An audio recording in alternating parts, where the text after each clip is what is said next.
كاذبة خافضة رافعة إذا رجت الأرض رجا وبست الجبال بسا فكانت هباء منبثا وكنتم أزواجا ثلاثة فأصحاب الميمنة ما أصحاب الميمنة وأصحاب المشأمة ما أصحاب المشأمة والسابقون السابقون أولئك المقربون صدق اللہ العظیم۔ جب واقع ہوگی، واقع ہونے والی، لیس لوقعتها کاذبہ، اس کے واقع ہونے میں کوئی جھوٹ نہیں ہے۔ آپ حضرات جانتے ہیں مشرکین مکہ قیامت کا بڑی شدت سے انکار کرتے تھے کہ کوئی قیامت وغیرہ نہیں ہوگی، اور یہ اپنی طرف سے بنائی ہوئی باتیں ہیں، فلاں فلاں جو بھی ان کے اعتراضات تھے۔ تو اللہ تبارک و تعالی نے یہاں آپ دیکھیے تو قیامت کو ایک واقعے سے تعبیر کیا ہے کہ بھئی ٹھیک ہے، ابھی تو آپ اس کا انکار کر رہے ہیں، لیکن جب کوئی واقعہ ہوتا ہے اور سب کو پتہ چل جاتا ہے، واقعہ ہوتا وہی ہے کہ جب وہ وقوع پذیر ہو تو لوگوں کو اس کی خبر ہو جائے۔ تو جب یہ واقعہ رونما ہوگا تب انکار کی کوئی گنجائش نہیں رہے گی باقی۔ اس لیے سمجھدار انسان وہی ہے جو ابھی سے اس کو تسلیم کر لے۔ خافضۃ الرافعہ، ہر چیز کو تہ و بالا کر دینے والی۔ خافضہ کا معنی پست کرنے والی، رافعہ کا معنی بلند کرنے والی۔ میں تو عام طور پر اس کا یوں ترجمہ کیا کرتا ہوں کہ بہت سے عزت داروں کو ذلیل کر دینے والی، اور بہت سے حقیر لوگوں کو یا ذلیل لوگوں کو جو لوگوں کی نظر میں کم تر تھے ان کو عزت دار بنا دینے والی۔ تو مشاہدے کے اعتبار سے بھی وہ خافضۃ الرافعہ ہوگی، یعنی ہر چیز کو ختم کر دے گی، تہ و بالا کر دے گی۔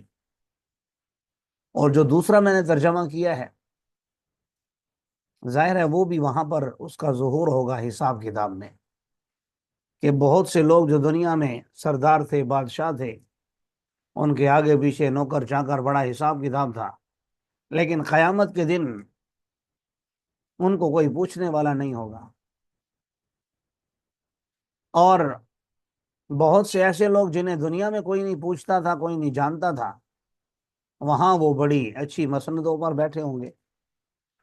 تو دونوں معنی کے اعتبار سے قیامت خافضۃ الرافعہ، تہ و بالا کر دینے والی ہے۔ آگے اس پر تھوڑا سا اللہ تعالیٰ نے نقشہ کھینچا ہے، اذا رجت الارض رجا، جب زمین ہلا دی جائے گی، ہلا دینا لفظی ترجمہ تو یہ ہے، جب زمین ہلا دی جائے گی، ہلا دینا، اور پہاڑ اڑا دیے جائیں گے، بسا اڑا دینا۔ ایک مقام پر ترجمہ پڑھا جس سے زیادہ اثر انداز ہوگا انشاءاللہ۔ تو انہوں نے لکھا کہ جب زمین لرز اٹھے گی کب کپا کر، اور پہاڑ اڑا دیے جائیں گے بکھیر کر، اس دن وہ ہباء منبثا، پر اگندہ غبار کی طرح ہوں گے۔ اب تو بڑے مضبوط ہیں، بڑی بڑی کرینے وہاں جا کر فیل ہو جاتی ہیں، انہیں کاٹ نہیں سکتی، توڑ نہیں سکتی، لیکن قیامت کے دن ایسے اڑ رہے ہوں گے جیسے غبار اڑتا ہے ہوا میں، اتنے ہلکے ہوں گے۔ اور اصل بات اب شروع ہو رہی ہے جو سورت کے آخر تک چلے گی، اور ترجمے سے ہی سب کچھ واضح ہوتا چلا جائے گا انشاءاللہ۔ وَكُنْتُمْ أَزْوَاجًا ثَلَاثًا، اس وقت تم لوگ تین حصوں میں ہوں گے۔ جو بھی قرآن کا مخاطب ہے، اس وقت 8:45 ہیں میرے پاس، اور 10/12/2024 ہے، تو اس وقت یہ اس آیت میں اللہ تعالی ہم سب سے مخاطب ہے کہ تم لوگ اس وقت 3 حصوں میں تقسیم ہو گئے۔ اب ہم کس حصے میں آتے ہیں؟ تو اللہ تعالی ہم سب کو سابقون الاولون کا مصداق بنائے۔ تو فرمایا کہ تم 3 حصوں میں تقسیم ہو گئے۔ پہلے دائیں ہاتھ والے، ما اصحاب المیمنہ، کتنے اچھے لوگ ہیں دائیں ہاتھ والے۔ دوسرا اصحاب المشأمہ، بائیں ہاتھ والے، کتنے ہی برے ہیں بائیں ہاتھ والے۔